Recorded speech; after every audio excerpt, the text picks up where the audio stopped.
తాను బీజేపీలో చేరుతున్నట్లు సోషల్ మీడియాలో వస్తున్న వార్తలను తీవ్రంగా ఖండించారు చిరంజీవి. అవన్నీ అవాస్తవాలని, అలాంటి ఆలోచనే తమకు లేదన్నారు. కాంగ్రెస్తోనే తన రాజకీయ జీవితం ముడిపడి ఉందని స్పష్టం చేశారు చిరంజీవి.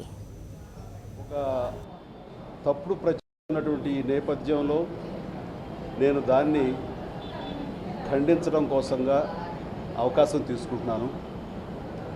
సోషల్ మీడియాలో బీజేపీకి దగ్గర అవుతున్నాడనా లేకపోతే బీజేపీలో చేరుతున్నాడనో, బీజేపీ వర్గాలు చిరంజీవిని చేరు చేసుకోవడానికి ప్రయత్నం చేస్తున్నాయనో, ఇలా రకరకాలుగా వస్తున్నటువంటి వార్తల్ని నేను తీవ్రంగా ఖండిస్తున్నాను. ఇది బేస్లెస్. అలాంటి ప్రయత్నాలు ఎవరూ చేయటం కానివ్వండి, ఆ రకమైన ఆలోచన కానివ్వండి, ఎటు మాకు లేనే లేదు. రాజకీయాల్లో ఉన్నంత వరకు కాంగ్రెస్తోనే ఉంటాము. కాంగ్రెస్తోనే నా రాజకీయ జీవితం ముడిపడి ఉందని చాలా ఖచ్చితంగా చెప్తున్నాను. ఇంకా ఇలాంటి